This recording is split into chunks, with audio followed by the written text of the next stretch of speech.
Donc le Shulchan Aruch, il dit, il est écrit dans le Shulchan Aruch, dans Yoredea, Siman Kuf Ain Het,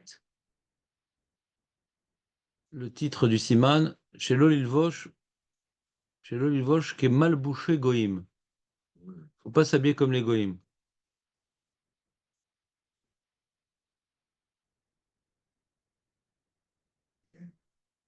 Par Marco, ouais. Il dit En Olchim. Les goïms aussi sont. Mais Non. quand il dit ça, c'est pour le mauvais côté des goïms, certainement pas. Un avis, c'est.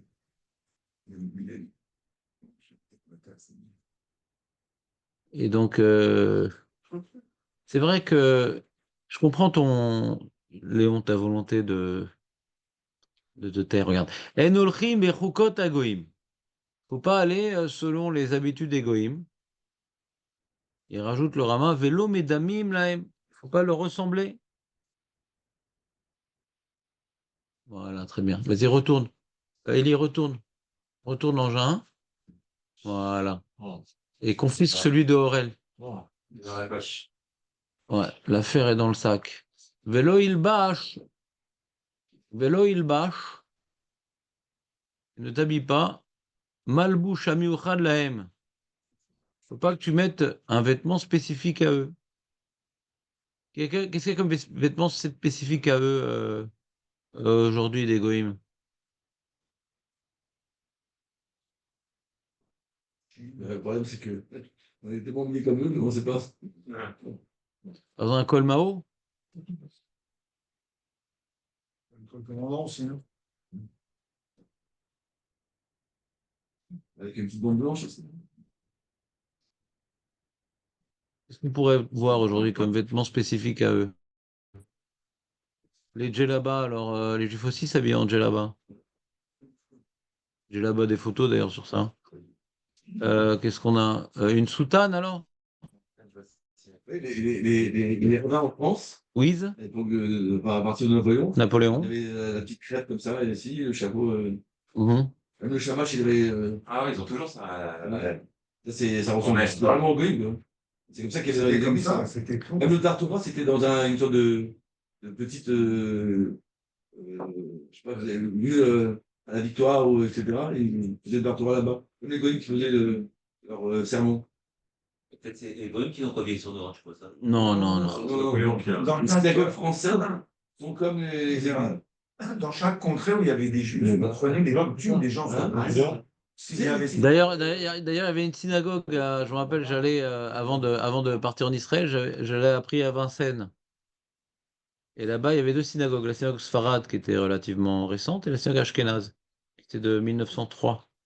Et, euh, et là-bas, c'était une jolie petite synagogue. Je crois qu'elle était d'ailleurs préservée pour monument, machin. Elle était jolie. Et les architectes, c'était des goïms qui avaient fait ça. Ils sont amusés dans les fenêtres et à différents endroits, qui est des signes de croix comme ça. Non. Ouais. Vélo Igdal Tzitzit, Rocho Kemotzitzit Rocham. Faut pas que tu te fasses pousser les cheveux comme les goïms. Hein? Qu'est-ce qu'il y a? Hein. Le gel, quoi? C'est là le gel, de toute façon. Non. Vous rasez sur le côté quand ils font avec ça. Non, non. Je pense, genre, si on veut maintenant trouver une coupe de cheveux des goïms, par exemple, je pense que c'est plutôt. Rasé là, comme ils se font tout ça. Mais pourquoi tu dis du mal sur le Ham Israël? Jamais, je dis, j'aime tout le peuple qui Mais non, mais tu dis du mal. Filoni, la fille. Les squelettes comme ça. Qu'est-ce que tu veux? Hein? Le skinhead avec la crête. Non, c'est pas une façon des goïms, ça.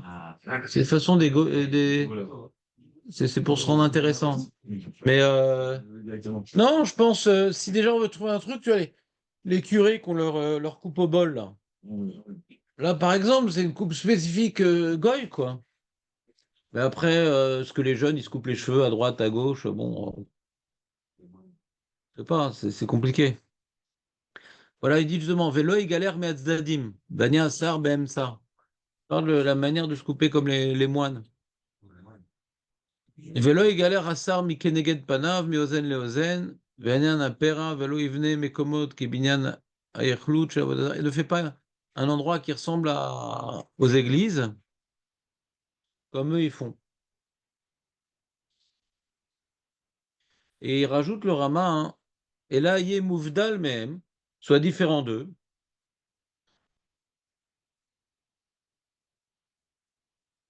C'est-à-dire, Journour, il dit, ne fais pas comme eux. Et le Rama, il dit, sois différent d'eux.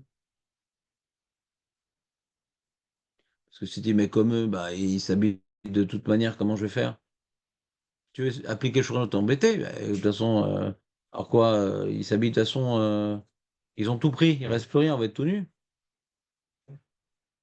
Rama dit non, il dit, eh ben, sois différent d'eux. On peut créer un vêtement juif. Il faut se distinguer, quoi. Il y en a qui parlent en France, voilà. En France, c'est ça, même. Et là, il mouvdal même Bemal Bouchav, pas Bemal Bouchechad, Bemal Bouchav, de tous tes vêtements. Donc c'est l'attitude des religieux, ouais, d'essayer d'être distinguable. Je te distingue. Il y a une halakha de se distinguer.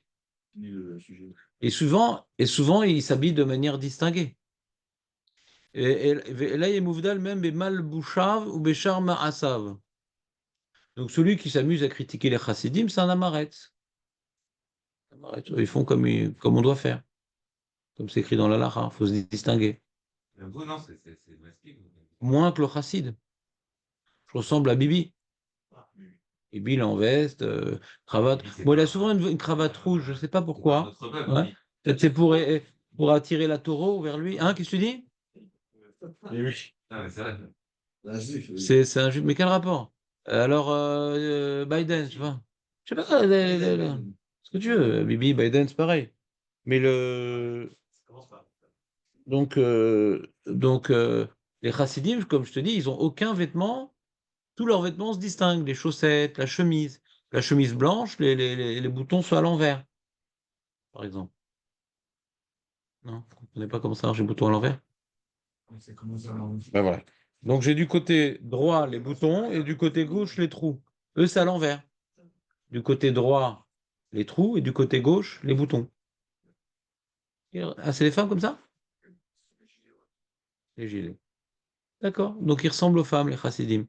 Donc, Il y en a qui citent dehors, il y en a qui parlent sur la tête, on n'est pas comme nous. Ouais. alors, t'as pas été médaillé dans les mots, et je répète, il n'y a pas marqué il faut avoir un vêtement différent. Malbouchave, Les chaussettes. Malbouchave, ses vêtements. Il faut être distinguable, quoi, c'est tout. C'est pas shoot. On comprend l'idée. On comprend l'idée. D'accord? On comprend. L'idée, elle est simple en vérité. Elle n'est pas facile à appliquer, mais elle est simple. On voit que dans les Midrashim, que l'âme Israël, ils ont été libérés d'Égypte, Hachem a été miséricordieux parce qu'ils se distinguaient des goïms. D'accord? Par la langue, par les vêtements. D'accord? Et que, comment dirais-je, quelque part, ça complique la vie de se distinguer de manière visuelle, mais c'est le but. Pour ne pas se mélanger avec les goïms. C'est le but.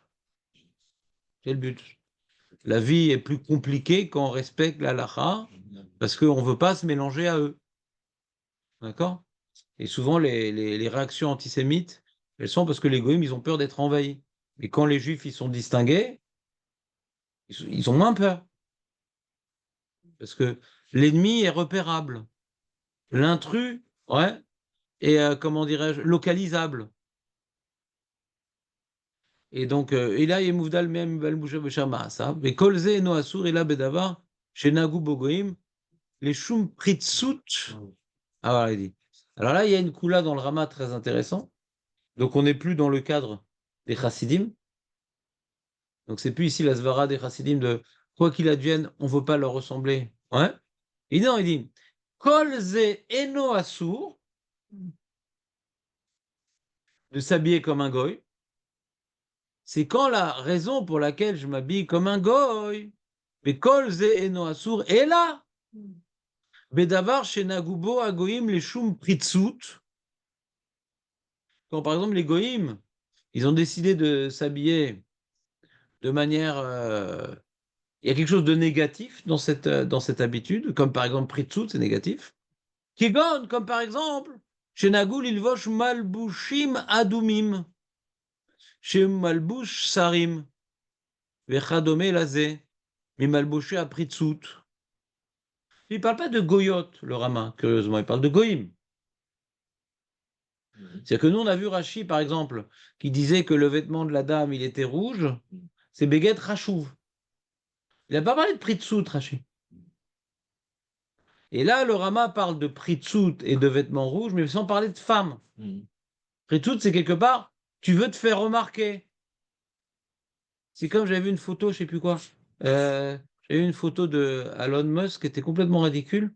Le mec, il avait un blouson genre gonflé comme ça. Non, les doudounes gonflées comme ça, tout blanc. Ouais, peut-être qu'il veut aller sur l'une, peut-être qu'il est déjà là-bas. Ouais. Maintenant, un truc pas habituel, quoi. Vraiment le truc qui se remarque, tu vois. Une grosse doudoune blanche. Comment tu dis? Trump, il met souvent que c'est rouge. Costume rouge? Ouais. Une cravate rouge. Non, c'est rouge, là. Costume rouge? Je mets souvent, ouais. Tu l'as vu à quel moment de la nuit? On les Ouais. a ça dit en rouge, nous. Comment? Nous, on a Ça dit rouge. Non. Ouais, non. Ben non, c'est ce qu'on est en train de lire. C'est rouge. C'est ce qu'on est en train d'étudier. Il était en direct live, là. Il n'a pas marqué Goyot, il a marqué Goïm. Il n'a pas marqué Goyot, il a marqué Goïm. D'accord? Kolze no asur ila bedavar shenagu bo goyim, les shum pritzus gen shenagu lilvosh malbushim adumim, vous malbush sarim. Pas sarot, sarim. D'ailleurs, on a étudié ce sujet. Bon, les gens qui viennent pas le vendredi sont un peu paumés, mais on a étudié ce sujet le vendredi quand on a parlé de tzitzit. On avait vu que l'opinion des rabbanim ou des rechercheurs, on va dire, que le pétil techelet, il vient de cet animal, Kunchia, je ne me rappelle plus son nom en grec et tout. Je ne me rappelle plus. Comment il s'appelle en grec, la petite coquille. Et le coquillage, question. Et donc, le problème, c'est que ce coquillage, quand tu viens faire le détruire, etc., pour extraire sa couleur, c'est rouge. C'est pas bleu. C'est rouge. Tu te rappelles, Marco, ou pas? Alors, comment on est arrivé au bleu, Marco? Toi qui vis la vie en bleu. Hein? Hein? Donc, vous avez raison, les mecs, de ne pas venir le vendredi, parce qu'ils ne sont pas fiers, ceux qui viennent le vendredi. Ouais? Comment on arrive au bleu? Alors, tu dis Daron, à l'époque, ils étaient daltoniens et tout, mais à part cette réponse-là, tu peux faire des courses, toi aussi, vendredi, t'es pas tour. Ouais? Comment on avait expliqué? On avait dit que l'oxygénation de cette substance, ouais, qui n'était pas vraiment du sang, c'était une des questions qu'on avait sur la Gemara Menachot, non, ça devait être du sang, mais c'est pas du sang. Et c'était une sorte une glande, ouais, une glande dans cet animal qui était rouge, on l'écrasait, etc. Et quand on le laissait à l'air, ça devenait bleu. Et que eux, ils disaient, pourquoi on a perdu le pétil techelet? Parce que c'est bizarre comment on a perdu ce truc-là. Makara. Comment on a arrêté de faire des tzitzit avec le fil bleu? Makara. Et ils expliquent parce que, alors ils ont cherché dans les écrits de Pline l'Ancien, tu te rappelles Pline l'Ancien ou pas? Ouais. Et, t'étais là déjà, toi? Alors pourquoi t'as pas donné réponse oxygénation? Je vous ai dit qu'il le prenait quand il était vivant. C'est pas une réponse, hein. Mais bien sûr. Asma. La couleur. Non. Et donc, je sais plus les différentes sources, je me rappelle plus. Et j'avais regardé à l'époque, j'avais fait un gros travail. J'ai pas été Messakem parce que, en fin de compte, j'ai changé d'avis et c'était pas pour moi rigoureux la raison de mettre un fil bleu.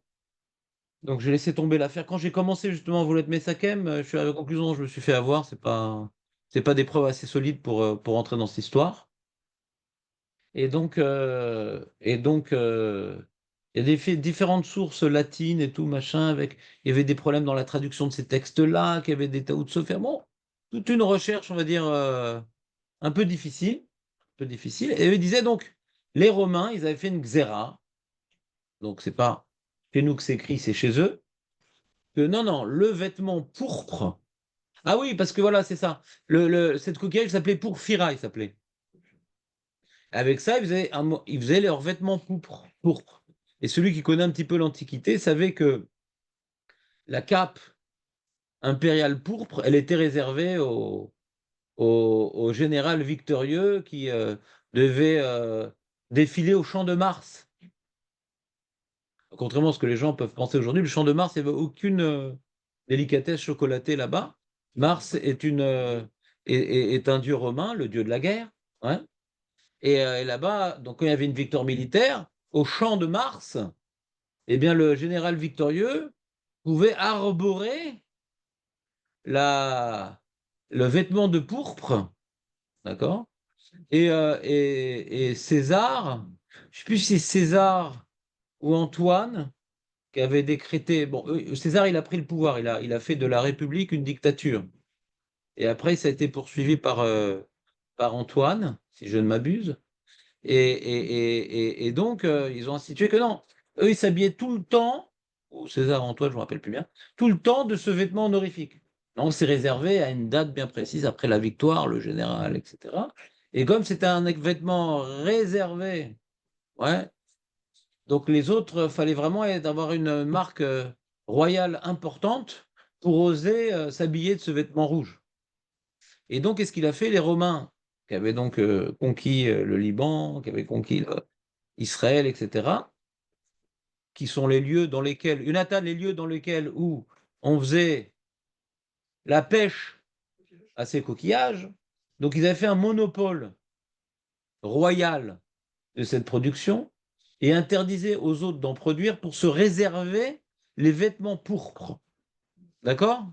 Et d'après la théorie de ces chercheurs et de certains rabbinim qui ont penché pour ces recherches, ouais, donc c'est pour ça qu'on n'a plus fait du techelet, puisque le techelet était produit par ce porphyra, qui, quand laissé à l'oxygène, ça devenait bleu. Donc, du coup, ils avaient pris le monopole, on ne pouvait plus faire, sous peine de mort, la pêche et production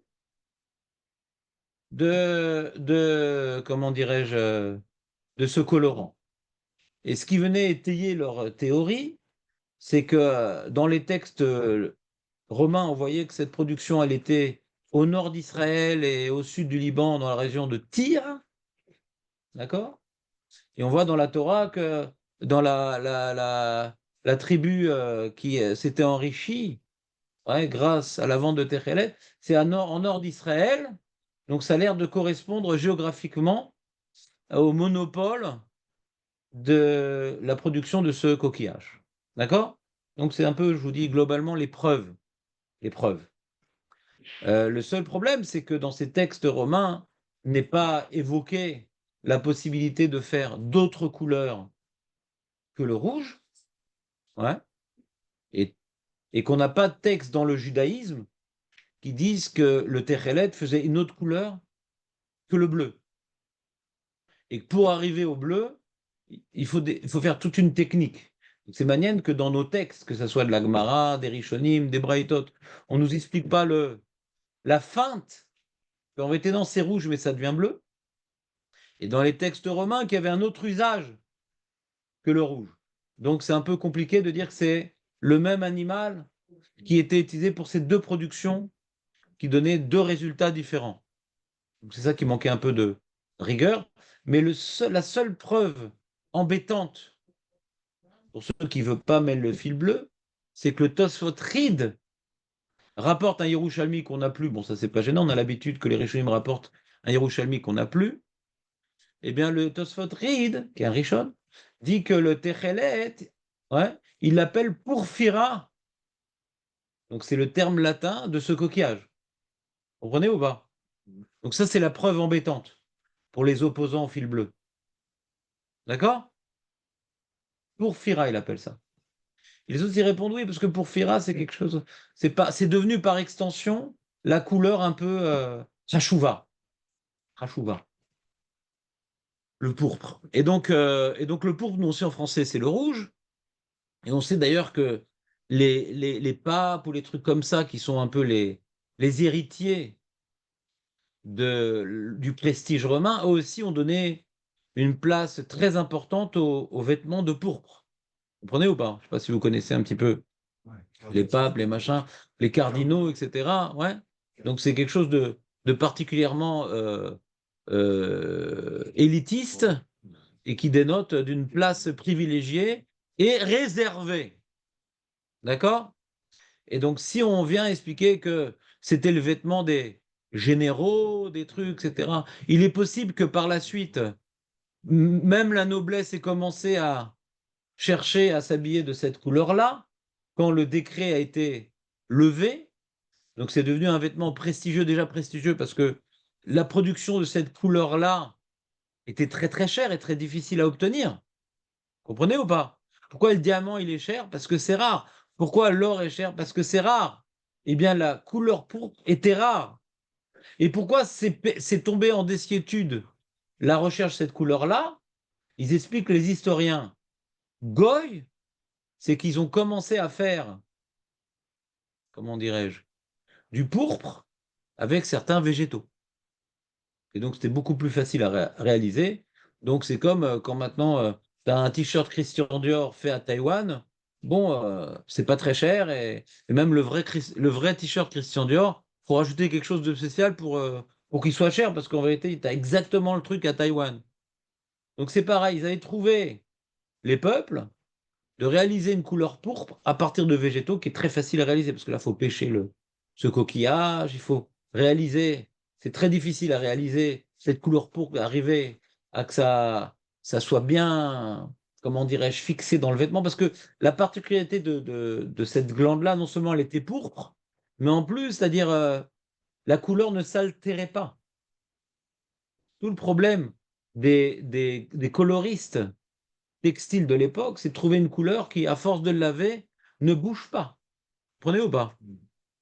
Et ça, c'est le cas du terrelet et c'est le cas du pourpre. C'est des couleurs qui sont particulièrement bien fixées dans les fibres du textile et que même tu le laves, etc., ça ne bouge pas. Comprenez ou pas?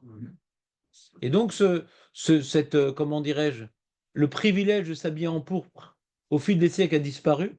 Ce commerce du porphyra a disparu parce qu'on a trouvé d'autres origines, ouais, végétales qui donnent pratiquement la même couleur, qui restent bien dans le tissu et qui demandent beaucoup moins d'efforts. Donc c'est tombé à l'eau, cette histoire. Le coquillage est tombé à l'eau. C'est clair? Donc après cette introduction fastidieuse, je m'en excuse, eh bien nous pouvons comprendre ici les propos du Rama, qui sortent donc des Rishonim, que le vêtement rouge, comme nous dit le Harou, c'est un vêtement, ouais, particulier, et Rachid dit que c'est un vêtement rachou, c'est un vêtement royal, c'est royal. Donc ça ne concernerait pas particulièrement la femme, et c'est donc par hasard que l'Agmara parle que c'était une femme, mais ça aurait pu être un homme aussi. S'il avait vu un juif s'habiller un vêtement pourpre, ouais, c'est possible que Ravada Barava aurait réagi de la même manière d'après cette lecture. Vous comprenez ce que je veux dire ou pas? Non, mais il peut pas d'appeler tout ça déjà. La pritchout, c'est l'inverse de la tsniout. Ouais. La tsniout, c'est être discret. La pritchout, c'est se faire voir. Tu prends une doudoune blanche. Ouais. Ça va blanc. Non, mais il n'y a pas de doudoune blanche. C'est ou bien un black qui fait du rap, ou tu vois, par exemple, les blacks là, qui font des fois, ils ont des vêtements très. Tu vois, des fois, des photos, c'est rigolo. Ouais. Très. On voit que lui, quoi. Vraiment, le mec est ridicule tellement il est bolette. Ils essaient de se faire remarquer. Comprenez ou pas? Je sais pas, j'ai dans ma tête, je sais plus, des images comme ça de vêtements très, très ridicules, très. Pas du tout discrets, quoi. Flashy, flashy. Avec des grosses chaînes en or et Ça des. va changer, c'est toujours pareil. Ouais, Avec des diamants en plus. des diamants, des. des couleurs bizarres, ouais, des trucs fluo, et qu'on voit bien, quoi. Tu comprends ou pas? Mais bon, là-bas, contrairement à ce qu'on est en train d'étudier, c'est pas tellement rachouf, quoi. C'est le loser, quoi. Le loser qui fait se faire marquer. Tu comprends ou pas? Mais par exemple, tu vas prendre un juif. Euh, Qu'est-ce qu'il y a, David? Qu'est-ce qui se passe sur ton engin? Non, je regardais l'Urex, c'est le nom du. Oui, c'est l'urex. Alors quoi? Non, je voulais regarder la photo, j'avais oublié la photo. Oh, c'est un petit coquillage pointu. C'est ça. Très mignon.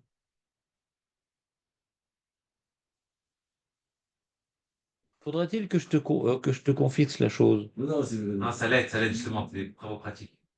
Ouais. Les drogués ont une sorte voilà, ils sont une solidarité quand même. Merci, ouais. Ouais, je suis d'accord. Voilà. J'ai oublié, je pensais que c'était un autre animal avec une coquillage, pas comme ça. Avec des ailes, ouais. Ça, les drogués, ils ont des images spéciales. Alors, donc, on reprend l'histoire.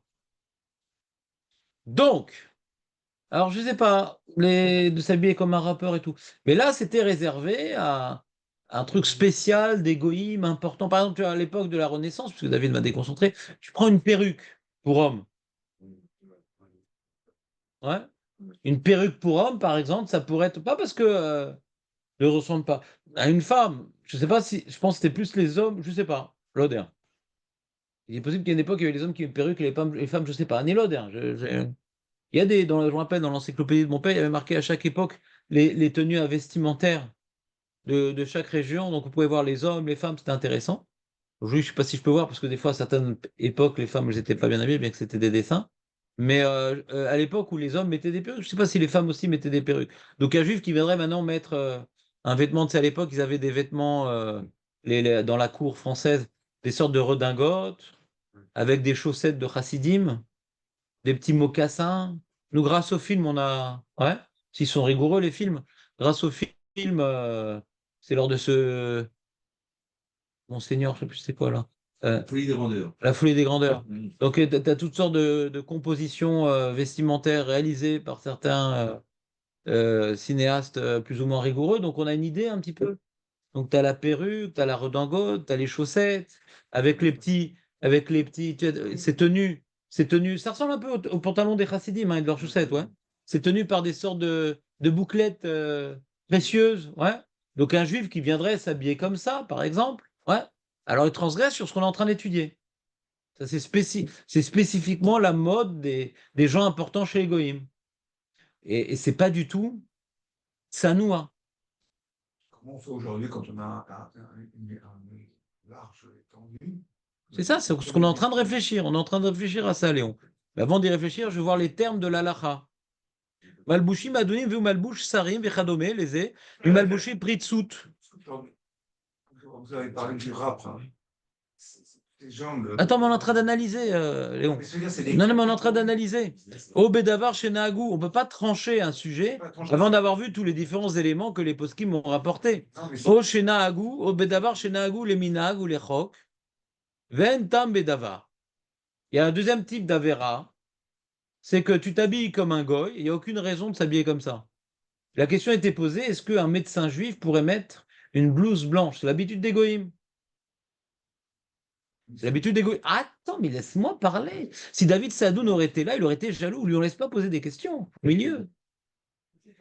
Donc, une blouse blanche, les poskim m'ont posé la question, les goïms, ils ont décidé, on met une blouse blanche. D'accord? Et d'ailleurs, il y avait une chanson sympathique, la blouse du dentiste, le blues du dentiste. Ouais. pour exercer un métier. Attends, mais c'est l'homme est chané. Si pour exercer un métier, les goïms, ils ont décidé, les tailleurs, par exemple, goïms, ils ont décidé pour exercer un métier de mettre une cordelette rouge autour du cou, et comme ça, les goïms, ils ont décidé de faire un signe distingué. On n'a pas le droit de faire ça, nous, parce que c'est l'habitude des goïms. Il n'y a aucune logique de mettre une cordelette rouge autour du cou. Et donc, s'il n'y a pas de logique, il y a Yarolot, c'est en l'honneur du dieu des tailleurs. Non, il est pas. Mais tu n'es pas obligé de ne pas être d'accord. Tu es là pour écouter servilement et dire oui, mon maître. Oui. Mais juste pas d'accord. Laisse-moi finir. Comment tu peux ne pas être d'accord? J'ai pas fini l'explication. Et donc les poskim m'ont parlé de la blouse blanche.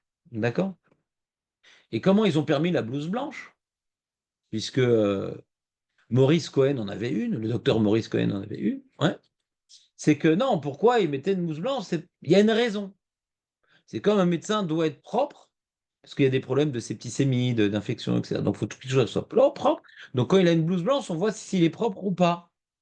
Donc s'il y a une logique dans cette, comment dirais-je, dans ce choix vestimentaire, c'est plus Bechukotem Muntelechu. C'est plus lié de la Vodazara, c'est plus lié à un truc qu'eux-mêmes ils savent pas. Quand maintenant il y a une habitude qu'on ne sait pas pourquoi, ça peut être lié à une vieille pratique idolâtre, une vraie pratique de Goïm qui. Et donc nous, on n'a pas le droit de suivre leur pratique. Par exemple, ce qu'on n'a pas le droit de faire, c'est de mettre des bouquets de fleurs sur une tombe. Ça, on ne sait pas pourquoi. Et eux-mêmes ne le savent pas. Vous comprenez ou pas?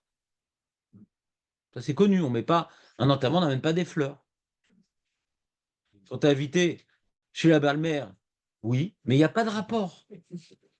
Il n'y a aucun souhait maléfique. Comment? Les businessmen et les banquiers sont en costume cravate, hein, comme les rabbins. Mais il y a une raison. C'est ce que je voulais dire, c'est que. Mais si tu laisses finir, on va arriver à. C'est ce que je voulais dire. Vas-y, je te laisse la parole, Léon, parce qu'après, tu vas Il y a finir des par. catégories, vous voulez les rappeurs, tous les rappeurs sont habillés pareil, tous les sportifs sont habillés pareil, tous ceux qui travaillent à la bourse sont habillés pareil, tous ceux, les enfin, il n'y a que des catégories, donc comment tu peux. C'est pas forcément un Vodazara. Bah, c'est ça qu'on est en train de définir, justement. C'est ça qu'il ne faut pas intervenir au milieu. On est en train de réfléchir. On est en train maintenant comment dire, de rechercher une définition. Donc, c'est pas qu'on a. C'est qu'on a fini tous les éléments qu'on peut chercher une définition. C'est pour ça que ta question, elle va t'empêcher d'écouter la suite. C'est ça que je t'ai pas laissé poser la question. Voyons voir. Donc là, la blouse blanche est un exemple de Berkoutem Lotelero. Il y a une discussion dans les post sur la minute de silence. Alors, le chiffre dit que c'est un problème de Berkoutem Lotelero, ça veut rien dire de s'arrêter.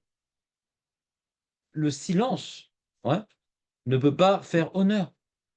Le Limud Torah, oui. La Tfila, oui. Les Teilim, oui. Mais une minute de silence, ça correspond. C'est un truc que les goïms, on ne sait pas d'où ça sort. Hein? C'est possible, mais on ne sait pas exactement c'est quoi. Donc les poskim, ils disent c'est un problème, ouais, de respecter cette minute de silence. Et donc il y en a qui disent non, mais si tu étais confronté à des chilonim, tu es avec eux, ça va faire de shalom, machin, un truc et tout.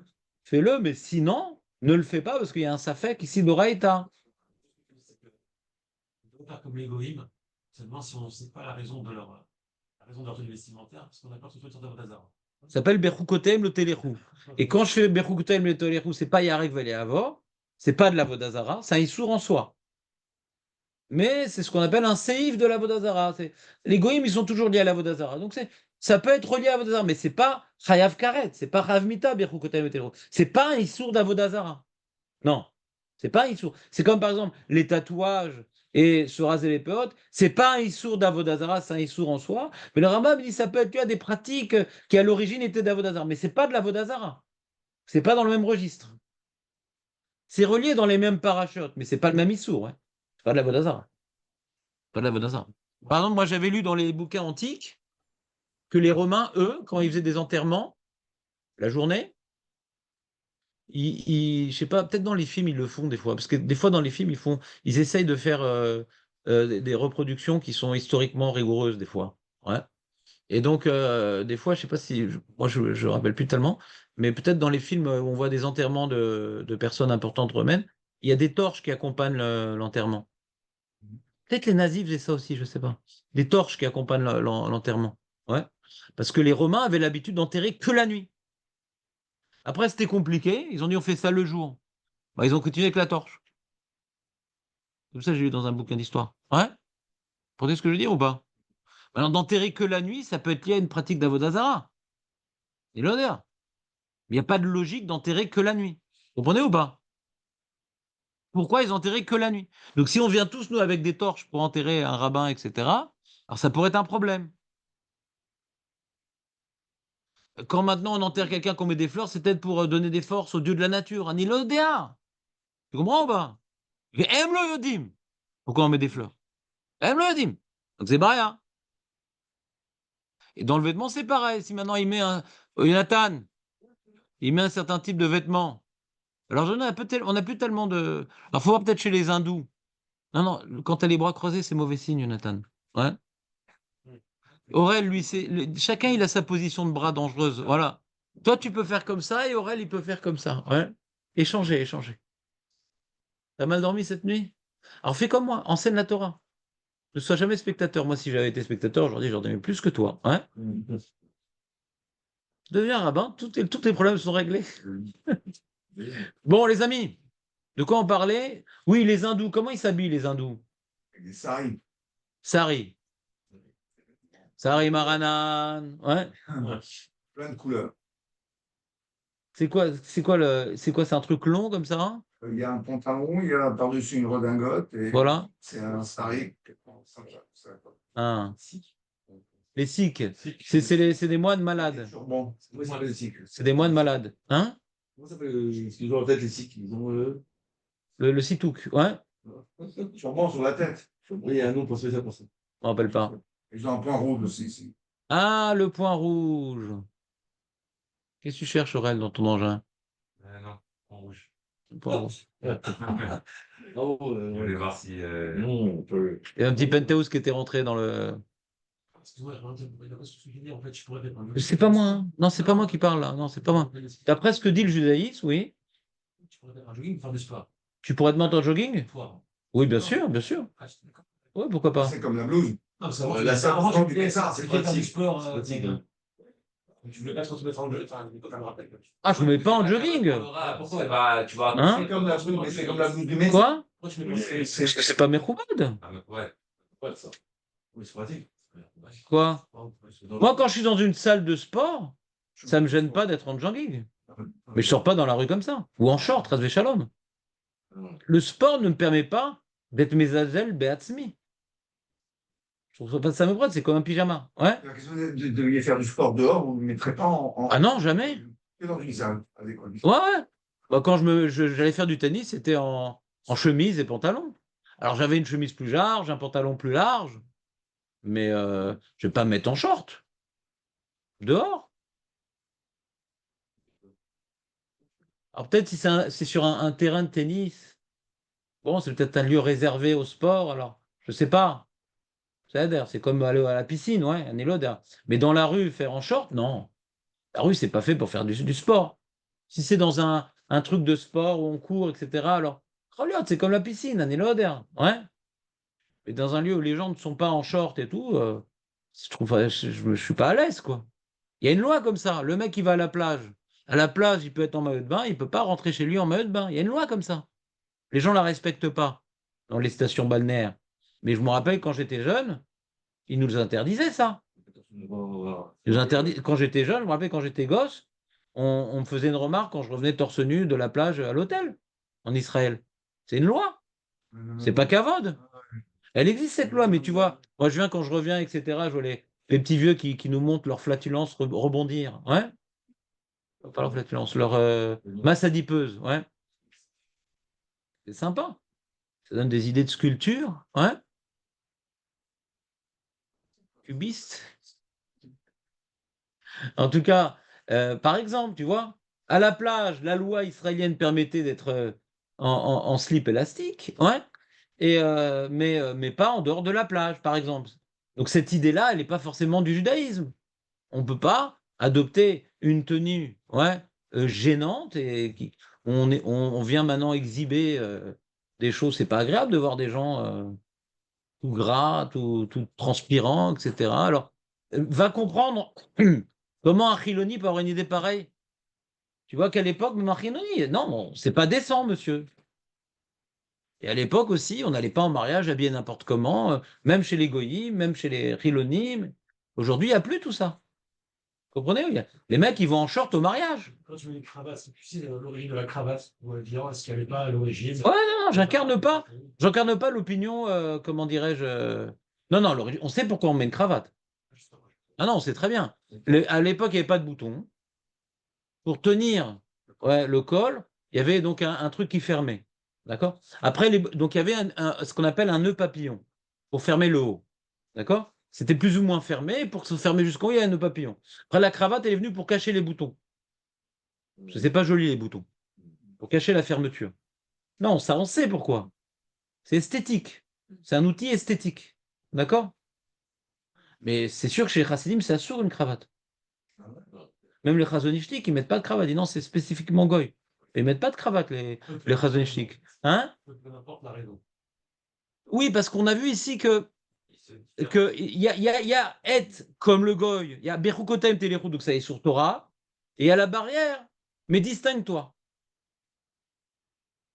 Et en plus, tu comprends ou pas? Et donc, faut pas oublier que le mouvement chassidique s'est créé, pas uniquement par rapport à une recherche philosophique différente, de tfila, de méditation, de machin, de mysticisme, aussi comme une solution à l'assimilation.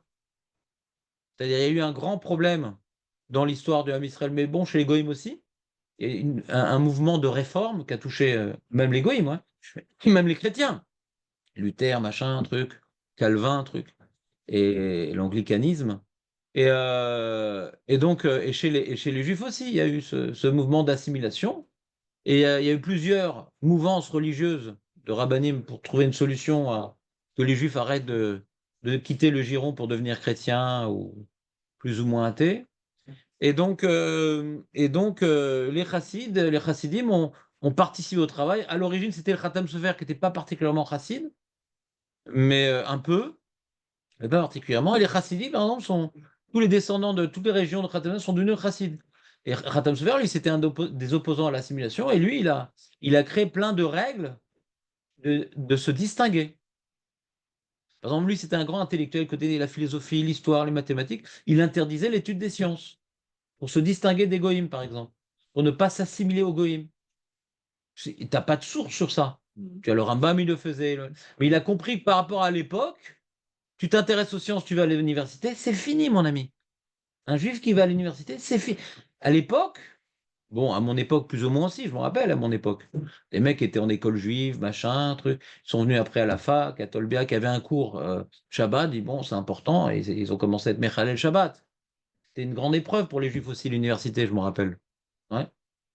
C'est connu, quoi. Tu rentres vraiment dans un monde calibré, goy, machin, avec des références goy. Faut ressembler aux autres. Donc l'école juive, c'était juive. La fac commençait à être le gros problème. Et après, il y a eu des écoles de commerce plutôt juives, des trucs. Ils ont cherché des solutions un peu.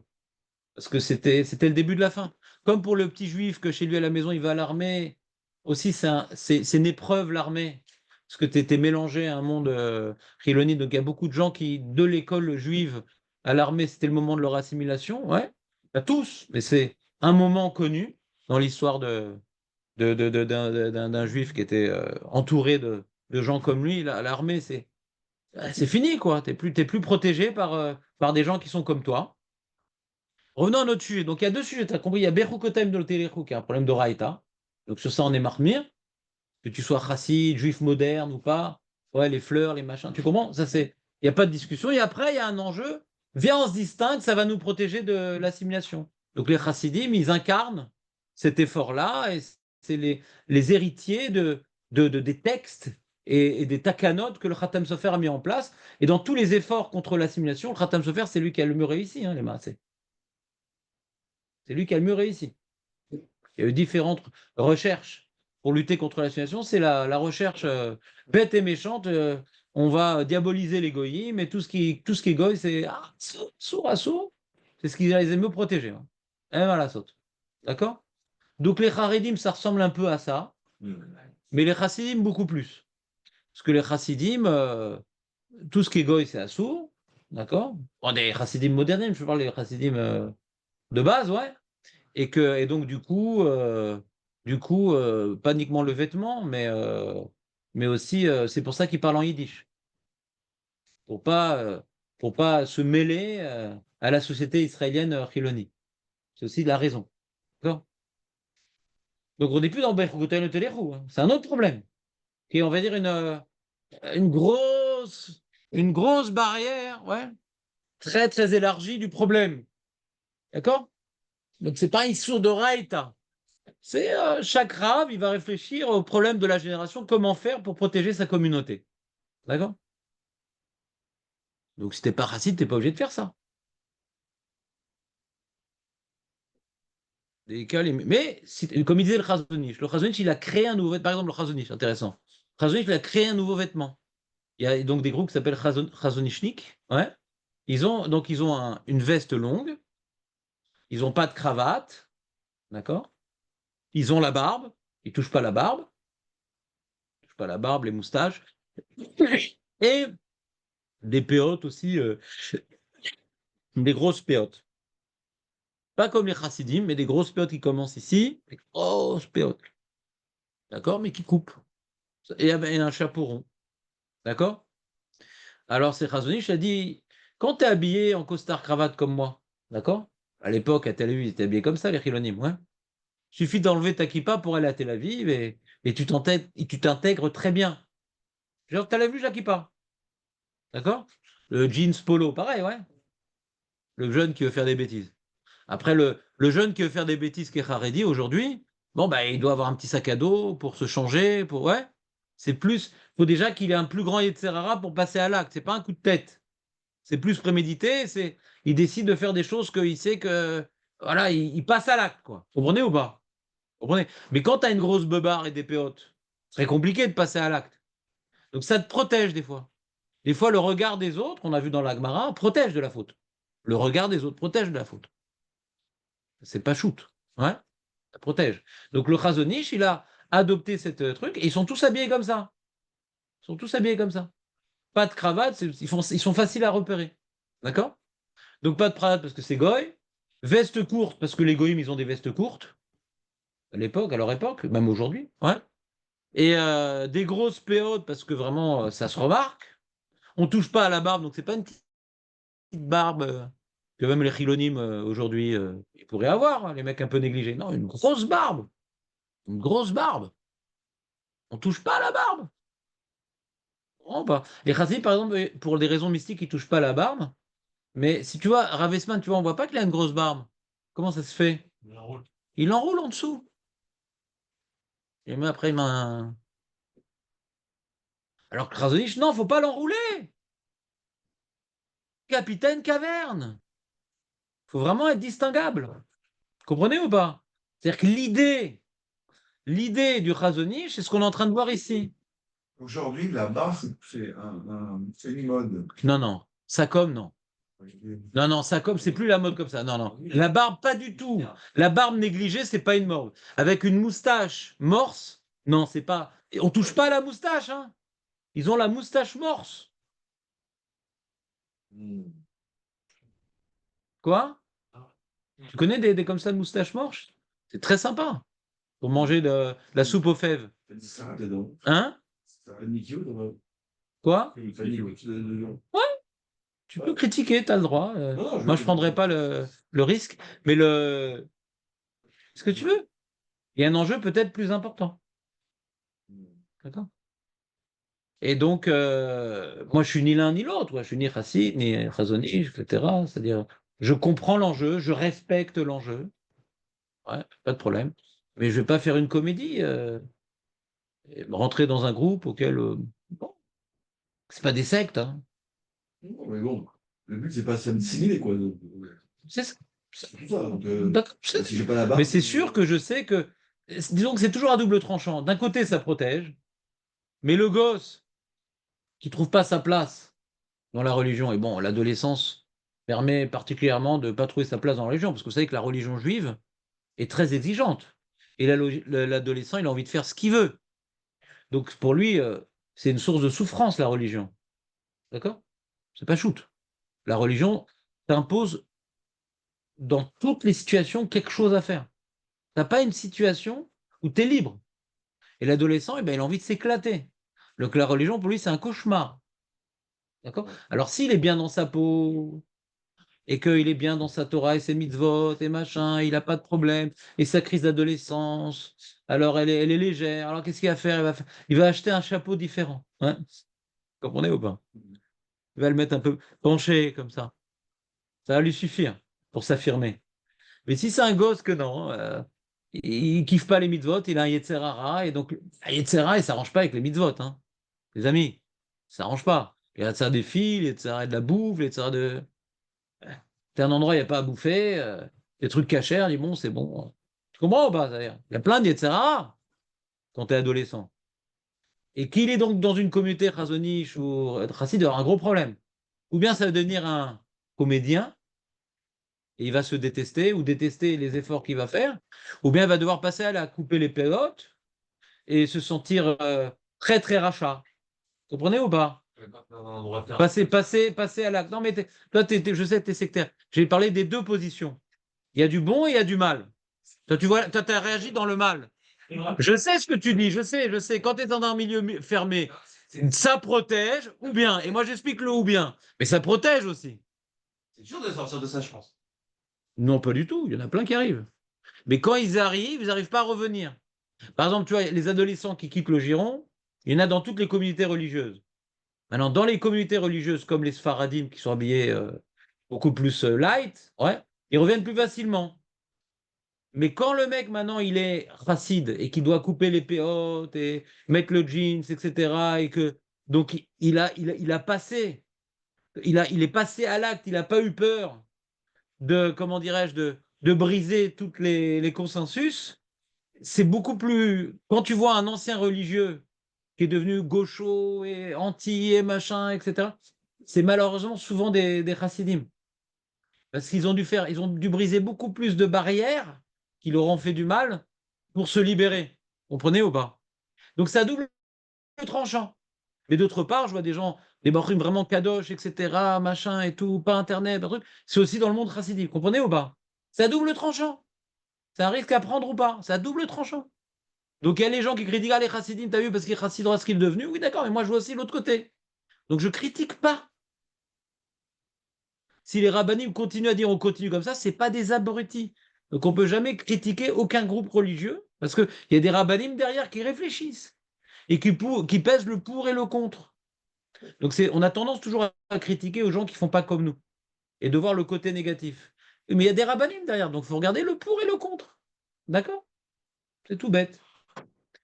Voilà, on revient donc au Rama et il dit donc Ventam bedavar dekal imrash bajim ushub darkei mori, vesh ba shemetz, yesh basé shemetz avodazara.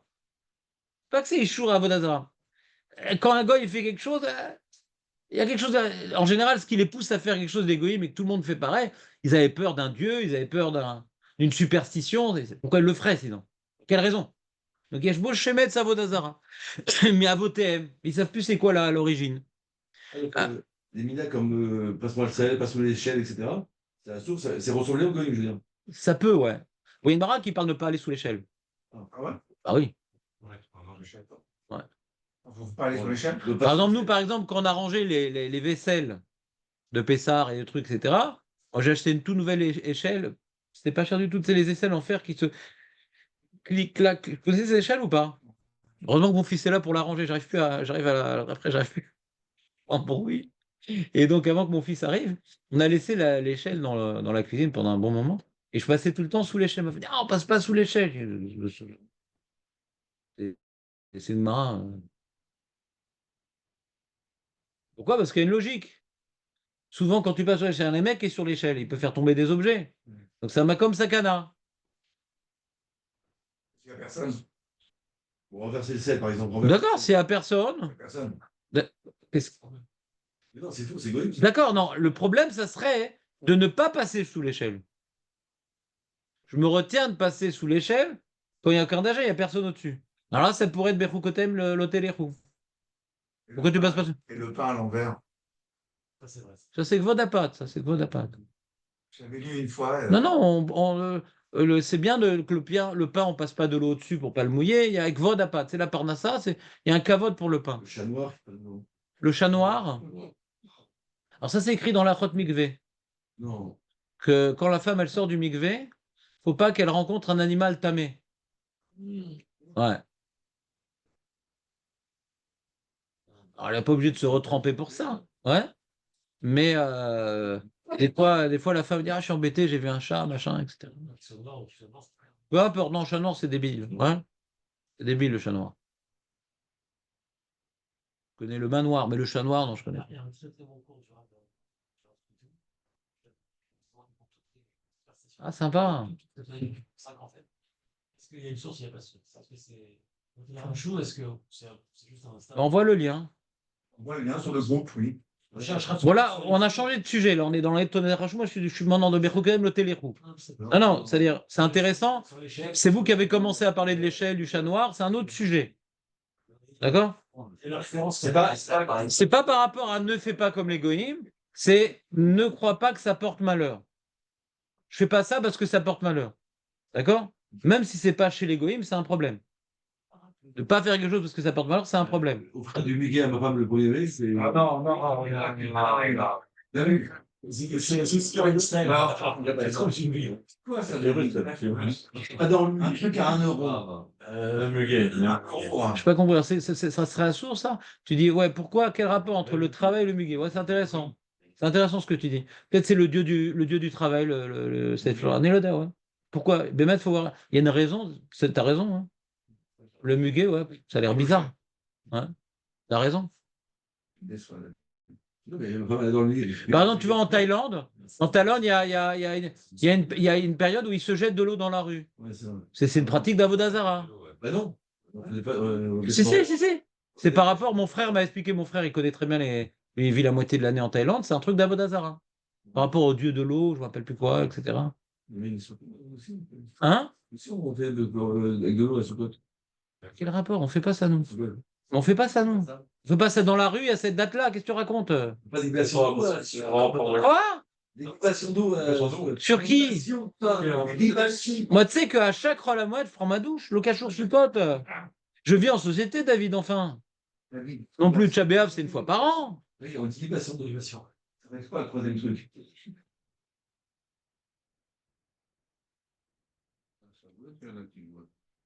Alors, peut-être, c'est mais là, là, à cette date-là de Thaïlande, c'est de la Vodazara. Ah, c'est rigolo, c'est pas du tout rigolo, c'est de la Vodazara. Quand j'étais môme en Israël, on faisait ça. Quand j'étais môme, Parce que j'ai grandi en Israël, je suis né. bah, parce qu'il faisait chaud. Non, c'était une période de fleurs. C'est moi, c'est charolais. Par exemple, les Constantinois, donc ma grand-mère, quand on partait en voyage, jetait de l'eau devant la porte. Môme, met le pied dans l'eau, là. Alors, Constantinois tunisien, c'est pareil. Tous les Tunisiens ont copié les Constantinois.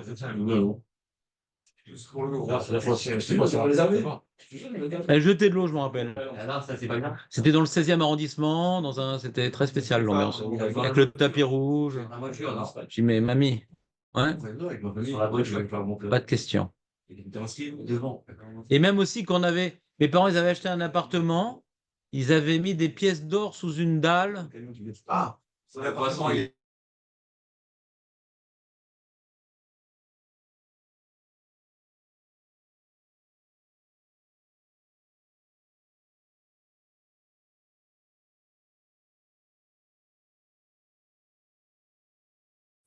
Siman Bracha.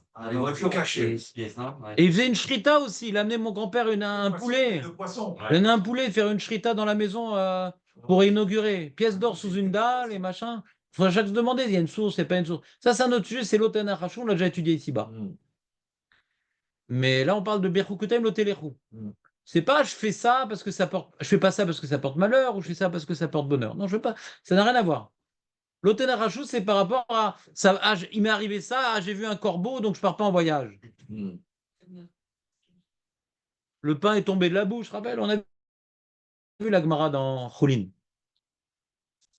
Avec Eliezer, avec Jonathan.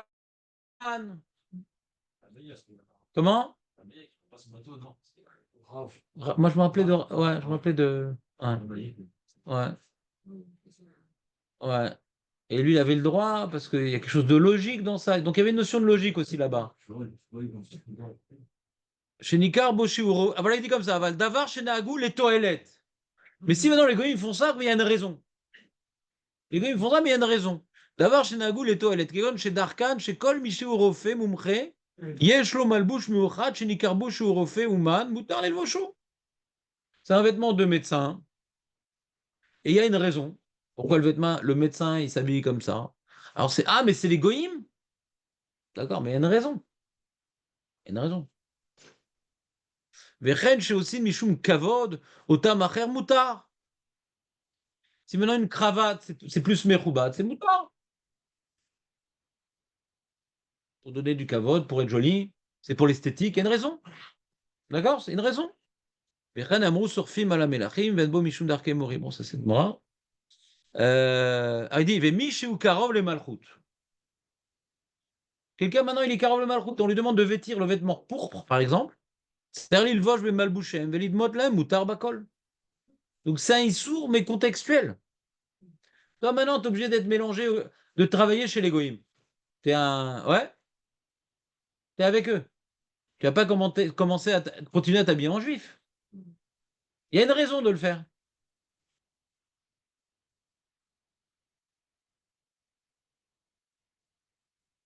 Voilà. Et sur ça, le char, il dit là, écoutez bien le char. Et on va s'arrêter sur ça parce qu'on a encore de la Gemara à faire. Bon, c'est intéressant quand même aujourd'hui, Léon, non? C'est intéressant. Tu as bien fait d'être venu.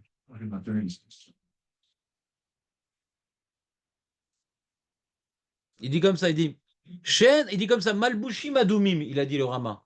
Il n'a pas parlé de femme, il n'a pas parlé de que c'est pas de Sanoa. Il a dit c'est pas roots parce que les Sarim, ils font ça. Il n'a pas parlé de Sarot, curieusement. On a expliqué, c'est un vêtement qui tape l'œil, pas pour les femmes. Oui, je suis un prince, c'est pour. Et c'est comme ça qu'ils faisaient les goïs, mais bon, d'après mon explication antique du pourpre, du truc, ça pourrait correspondre à ce vêtement rouge. Comprenez ou pas? Ça pourrait. Mais ça, c'est pas écrit dans le Rama, l'histoire du pourpre et de ce coquillage. Lurex. Murex, pardon. Il y a le forex et le murex. Il dit chez En derer atznuim, liot adumim lilvosham. C'est pas le derrière des gens de Sanois, d'habiller en matu-vu. Ça s'appelle du matu-vu. Ah, il y a le murex, il y a peut-être la Rolex aussi, je sais pas. Est-ce que c'est de Sanois d'avoir une Rolex, par exemple? C'est les fausses, quoi. Ou par exemple, voilà, quelqu'un maintenant qui a plusieurs voitures, donc il a une Porcherie. Ouais, est-ce que par exemple, il a le droit d'avoir une Porsche? C'est intéressant. C'est le derrière des gens importants, ouais, d'avoir une voiture qui vaut une fortune et qui ne sert pas à grand-chose en Israël parce qu'on est limité à 110, ouais. Bon, il va tu vas tout le temps Gvichesh, comme ça il peut dépasser 10 km. 120, il fait du 120, il est content. Mais tu sais qu'avec ma Verso 2011, on peut faire du 120 aussi, ouais. Et donc, d'acheter une voiture donc prestigieuse, que seuls les gens riches ont, seuls les gens importants ont, ouais. Alors, je sais pas, s'il prend une Mercedes, une BM, une Audi, bon, c'est pour le confort, c'est pour. Ouais, ça, je parle pas de ça tellement. Ouais, ça, je comprends, c'est une raison de le faire. C'est confortable, il y a des fonctions intéressantes, c'est un kiff. Mais une voiture de sport, c'est pas du tout un kiff. T'es assis par terre. Au niveau fonctionnel, c'est pas du tout intéressant au niveau fonctionnel. Les sensations de corps. Il n'y a pas de problème. Mais si tu viens creuser un peu, tu viens un peu creuser la question et qu'il est un peu honnête, il a envie de quand même qu'on le voit quand il se gare, le mec. Un petit peu. Non, c'est quand tu as une nouvelle voiture, c'est pour faire quelque chose. Hein. Voilà. En général, il y a peut-être un mec dans la liste que lui, non, il est très très de Sanois, il veut pas se faire remarquer, mais il aime tellement les voitures de sport qu'il a craqué. Mais en général, quelqu'un de Tsanoua, il va être mis de gabère sur son amour des voitures de sport, et il va aller quelque part, on ne le voit pas pour sa Porsche, parce que il a honte un peu. Tout le monde le regarde et tout le monde s'arrête, fait un selfie sur sa voiture, ouais. Il sait qu'il se fait remarquer, Nahon, et que c'est pas tout le monde qui peut se permettre d'avoir une voiture comme ça. C'est uniquement les gens importants. Alors, par exemple, je me demande, est-ce que ça se limite aux vêtements ou peut-être à une Porsche unique? Parce que des fois, même dans les Porsche, tu as des trucs uniques.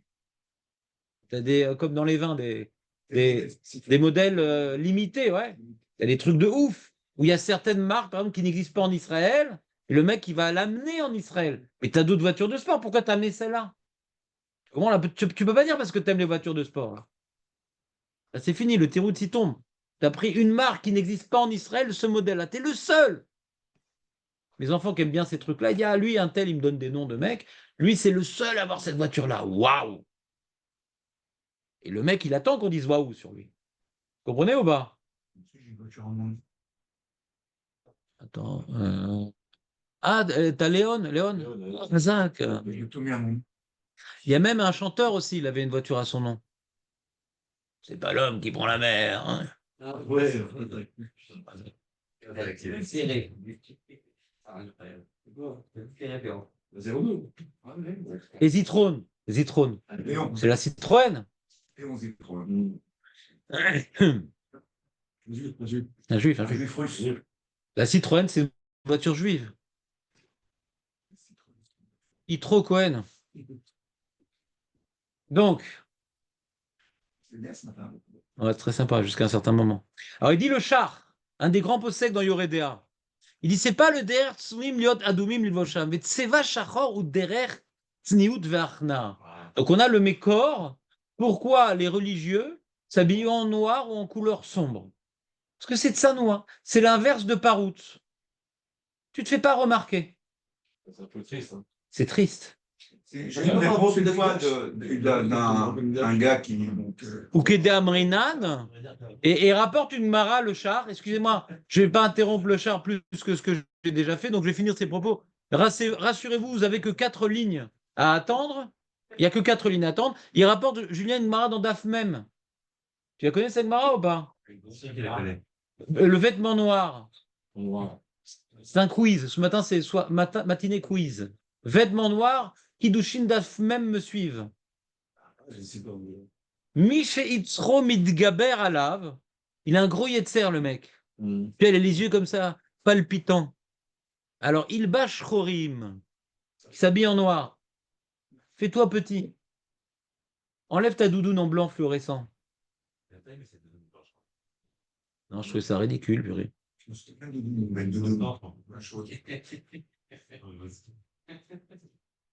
Véhot, mais tu sais, moi, quand j'étais jeune, tu vois, je me rappelle quand j'étais jeune, et que j'étais donc pas religieux, mais nous, dans la famille, on était comme ça, on n'était pas se mettre en avant, etc. On faisait le bar mitzvah, pas comme les mecs du sentier, truc. Mec, mon père, il travaillait avec les gens du sentier, etc. Ça nous gênait le m'as-tu vu? Moi, je me rappelais avec mon frère, on achetait des t-shirts noirs, des trucs noirs. J'avais jeans noirs, machin. J'aimais pas les trucs. Quand il y avait des marques, je déchirais le truc. Ah ouais? Ouais. J'enlevais le. Ouais. Pas me faire me remarquer. Ça me gênait. J'ai essayé de me faire remarquer par mes jeux de mots, par mes trucs, peut-être, c'est à la limite. Mais pas, j'ai du fric, je m'achète des. Weston. Ouais, non, Weston, je pouvais pas.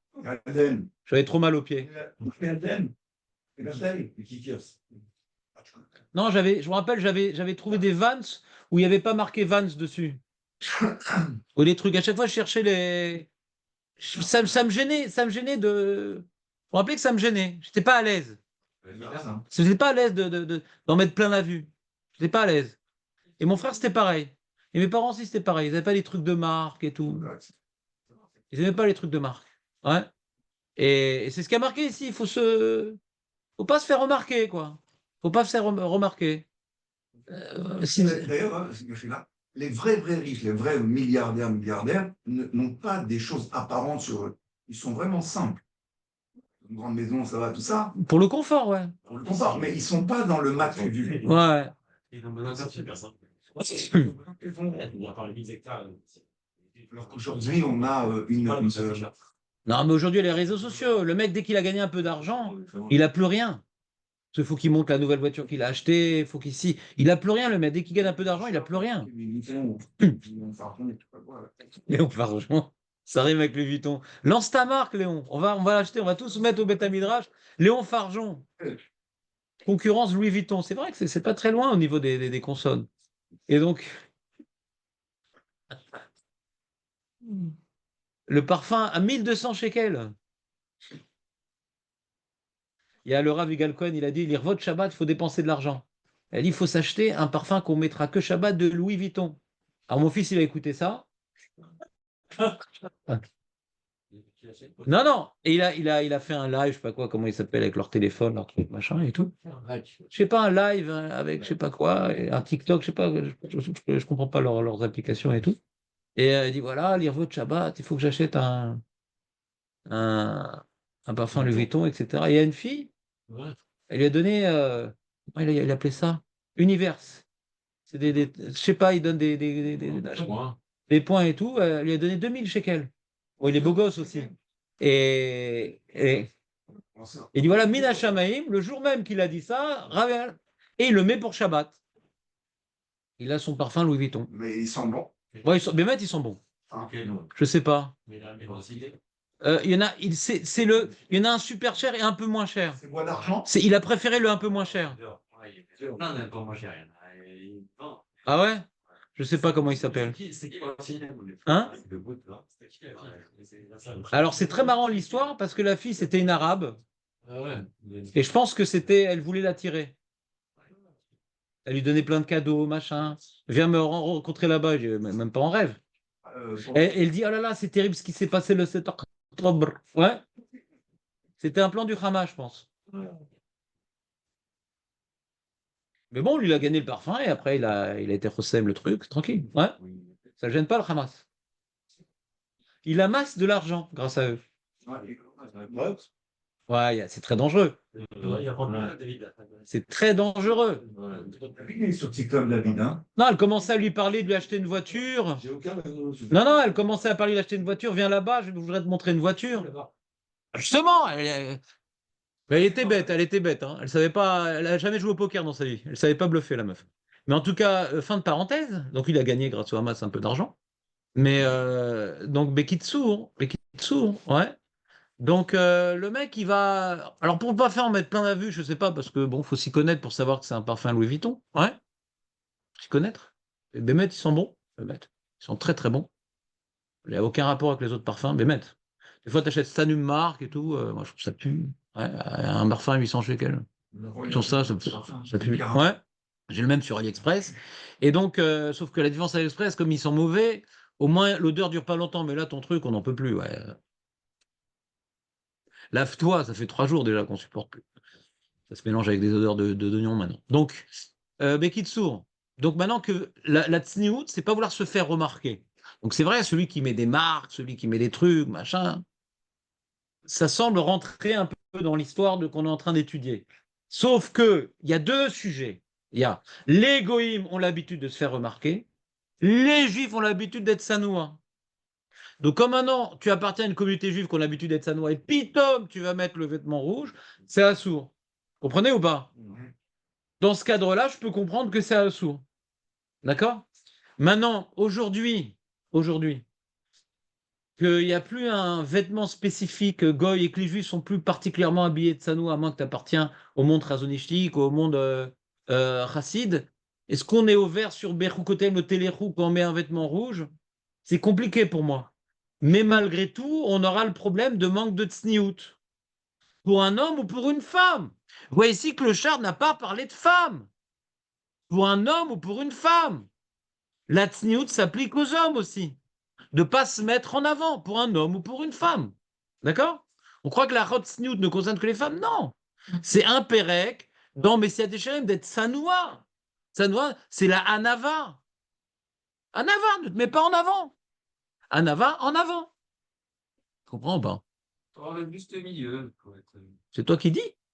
C'est toi qui dis, c'est comme ça. Il faut pas dire, alors, on va pas s'habiller comme un clochard, on va pas s'habiller. Ah oui, bien sûr. Si c'est le juste milieu, t'as raison. Non, Daniel, T'as raison, Aurel, t'as raison. Non. Mais j'avais pas compris ce que tu voulais dire. Ah, Dans Daniel, la Kalbata, elle était pour les rois, c'était un. Ouais, exactement. Un vêtement royal. Vêtement royal. Aujourd'hui, il n'y a plus de roi tellement. Donc c'est compliqué comment on applique cette halakha. Alors celui qui veut appliquer la perfection de la halakha, alors il va faire comme le char, il dit habitons en noir pour être sanoua. C'est ce que font en général les charedim. D'accord? Mais est-ce que ça a une source t'habilles pas en noir? On ne peut pas le dire. Parce que c'est pas Bechukotem le Téléchou. Mais l'esprit de la loi, c'est cherche le truc le plus de sanoua possible. C'est bien sûr, c'est pas short, c'est pas truc, ouais. C'est toutes ces choses-là, ouais. D'être. Il parle pas de femmes. Les femmes connaissent toutes. Les femmes sa femme, elle a Shabbat, Mina Shamaim, sa femme, Shabbat. Ouais. Elle dit, ah, j'ai pris un shiur de rabbinite que c'est assourd pour une femme de mettre un vêtement rouge. Ouais. Mais les femmes sont un peu plus coquettes que les hommes. Elles Ouais. sont plus attirées vers les choses. Ouais. Donc, indirectement, c'est de la femme. Enfin, Ouais, la femme, elle est plus attirée vers ce chose-là. Ouais. Disons que le problème de tsniout chez la femme, il est double. Elle se met en avant, d'accord? Les femmes, elles cherchent d'avoir un vêtement que les autres n'ont pas. Ça, c'est vrai. Si maintenant elles ont toutes le même, elle est embêtée, elle a acheté une robe, elle est super contente, elle voit la voisine, elle a la même. Elle la mettra pas. Ouais, mais eux, ils peuvent faire une avéra, donc on va faire d'Avera si on se met en rouge. C'est-à-dire, eux, avec le regard d'un homme qui peut la regarder pas bien. Il y a féméode. Il y a féméode. Il y a un double problème dans la femme, c'est qu'elle ne doit pas attirer les yeux des hommes. D'accord? Mais là, attirer les yeux des hommes, donc il y a d'abord, quand elle découvre des parties de son corps, bon, ça c'est pas shoot, découvrir une partie du corps, bon, ça c'est pas le sujet du cours, c'est inutile d'en parler. Et maintenant, il y a des vêtements que, non, il couvre tout le corps, mais c'est vrai que c'est une couleur. Ouais. Moi, je me rappelle, il y a quelqu'un dans la famille pour le mariage de son fils, elle a mis un vêtement jaune fluorescent. Je sais pas, je trouve ça plus choquant que le rouge, personnellement. D'accord? C'est un vêtement qu'on met en général quand on part en excursion et qu'on est pessimiste. Ouais. Ça s'appelle la balise, quoi. Mrs. Balise. Et j'ai retrouvé ça. Quelle mode, j'aime Ça plus. claque. Alors, c'est là. Oui, c'est vrai, mais quelle mode. De quoi? Bah non, C'est Robe quoi de soirée, la robe de mariée Ça va, blanche, c'est quoi? Non. C'est la tahara, machin. Le vêtement blanc, c'est la tahara. Donc on le met pour Yom Kippour, les femmes le mettent pour le mariage, ouais, c'est la tahara. Après ça, comment? Mais je crois qu'en Chine, ils ont le vêtement rouge, je crois, pour la mariée. Oui, Razak. Ouais. Exactement. Oui. Ah non, c'est vrai. Il faut le mariage. Non, il faut le mariage. À 200, 300, il y a des gars. Alors ça doit être très, très rigolo parce que c'est rouge et jaune. C'est super fluo parce que le vêtement est rouge et le visage est tout jaune. Donc c'est très marrant. Je t'écoute, Julien, si vous voulez demander sur les Chinois. Non, je réfléchis. Oui. Par rapport à la Gemara, ce que tu m'as expliqué, là, en fait, c'est une question que tu me donnes. Là. Comment voyait la Gemara avec ce vêtement rouge? Ce vêtement rouge, elle fait quoi? Elle faisait quoi? Pourquoi il lui arrache le vêtement maintenant? Pourquoi il lui arrache? Alors, oui, selon un vêtement royal, donc un vêtement rouge, il était comme les goïms, il était, je sais pas, c'est quoi l'application? Comment tu la trouves? Est-ce que tu le dis comment dans le Gemara? La question, c'est, Julien, il est fort, il veut que maintenant on vienne appuyer nos propos sur notre limoud, il a raison. Là, on a fait du Shulchan Aruch avec du Rama et du Char, mais revenons aux sources. La question que les poskim se posent, est-ce que Rashi et le Harour, ils sont d'accord l'un avec l'autre? Rashi, il dit que le Karbalta, c'est Beged Chashuv, donc royal, et le Harour, il dit c'est un vêtement, ouais, que les goyotes ont l'habitude de mettre. Et pourquoi elles ont l'habitude de mettre? Parce que c'est parouts pour attirer les hommes. Est-ce que les deux pirouchim se complètent? Et on parle d'un vêtement chachouv de goyot, chachuvot. Et les goyot, chachuvot, comme on peut imaginer à la cour de Versailles, etc., les goyot, les princesses à l'époque de la Renaissance étaient de proutsot, les femmes du peuple, non. Comprenez ou pas? Tous les machins, décolletés, trucs, etc., c'était pas dans les femmes du peuple, ouais. C'était les princesses, les nobles, ouais. C'est pas aussi une tenue qui était faite peut-être pour, donc, bien évidemment, attirer. Attends, juste pour finir mes propos. Donc, est-ce que maintenant, le Harour qui parle du vêtement rouge, il est d'accord avec Rachi, parce que c'est quand même un pasouk dans Daniel, qui parle de vêtement royal, la seule source qu'on a. Il a rajouté sur ça, le Harour, que c'était rouge, machin, pour expliquer le mot Karbalta, parce que n'oublions pas que le Harour, c'est un dictionnaire. Donc, il a voulu expliquer pourquoi ce vêtement important, il s'appelait Karbalta. Est-ce que c'est juste un rajout ou c'est une marloquette? Non, c'est juste un problème de pritsout des femmes. Non, c'est un vêtement rachou. En tout cas, dans le char, si maintenant on veut avoir une interprétation de l'halakha de cette question-là, le char, il ne parle pas de femme, il parle de rouge, il parle de vêtements qui est ostentatoire, et l'inverse, c'est vêtements où et on parle d'homme. Vous comprenez ou pas? Donc, même si dans le harour, on peut avoir un doute, dans le rama et le char, on ne parle pas de femme, on ne parle pas de montrer, d'attirer les hommes. Et eux, ils ont parlé du rouge, que la source, c'est le harour. Donc, Kaniré, ils ont voulu rapprocher Rachi et le harour. Pourquoi faire une marloquette? Donc, on parle l'avdavka des femmes. Dans cette histoire-là, c'était une femme. Et pour la femme, quand elle a un vêtement sautatoire des nobles, alors ça attire le regard. Voilà, regarde la chérie. Regarde la meuf, la chérie. La ticra chérie et la chérie. Ça glisse vite. On devrait faire ça parce que c'est le côté comme ça, dans ce cas-là. Elle a fait comme. Ça, c'est le harour. Ça, c'est le harour. Quand il parle de pritsout, il parle, c'est le vêtement des goyotes. La chérie, c'est un vêtement royal. Voilà, et on ne sait pas c'est quoi le problème, le Rachi. On ne sait pas c'est quoi le problème. Alors, est-ce que maintenant on vient compléter Rachi et Harour? Le Harour a gagné quelque chose et Rachi a gagné quelque chose? Et Rachid a laissé deviner tout seul, parce que là-bas, quand Rachid rapporte dans Daniel, on parle d'un vêtement royal dans la cour de Babel. C'est pas un truc qu'on voit dans Yoshua, un truc qu'on voit dans David Ameller. Tu comprends ce que je veux dire? Oui. Est-ce que Rachid te laisse compléter tout seul vu le passou qu'il t'a rapporté ou pas? Oui, Il dit pas royal Rachid, il dit Chachouv, il rapporte le passouk de Daniel, c'est tout. Il est très très succinct Rachid. D'accord? Et c'est quoi le problème s'il est royal? Pour Rachid, tu demandes. Alors c'est que tu te fais remarquer, quoi. C'était les ministres du roi. Une femme dans la rue, faut pas qu'elle se fasse remarquer. Elle est habillée avec une tenue de soirée, il aurait fait pareil, par exemple, d'après Rachid, on peut imaginer. Une femme, par exemple, c'est toujours embêtant, tu vois. Moi, je vois les calottes, les trucs, les sœurs des calottes qui vont au mariage, ouais. Tu les vois pas au mariage. Alors, en mariage, bon, tu t'en fous. Chez nous, il y a des mérites, je m'en fous. Mais quand maintenant je les vois dans la rue se préparer, aller, etc., toujours un peu embêté, quoi. C'est des femmes qui sont là pour être très, très, très, très belles, maquillées. Elles sont de Sanois en normal, mais là, elles sont super maquillées, des perruques et des machins et tout. Faut fuir ce genre d'événement, quoi. Parce que ça, ce type de tenue dans la rue, ça marque. Tu comprends ou pas? Alors, c'est peut-être ça, Rachid. C'est peut-être ça, Rachid. c'est pas qu'elle fait pas de Sanois, c'est que c'est un vêtement particulier. Ça s'appelle pas Tsanoa. On a expliqué Tsanoa, c'est quelque chose qui attire. Avec être rachouf, ça attire. Tsanoa, c'est pas être nu. Tu comprends ou pas? C'est pas Tsanoa pour Rachid. Donc Rachid, quand il dit sourd, quoi, c'est Nefesh, c'est quoi? C'est une sorte de mala qu'il n'a pas supporté. C'est quoi le Sirut Nefesh? C'est également la question qui suit. D'après chaque pirouche, c'est quoi la Messirut Nefesh? Et ça, je vous ai fait des feuilles. J'avais su qu'on allait tellement parler aujourd'hui, j'aurais couché moins tard.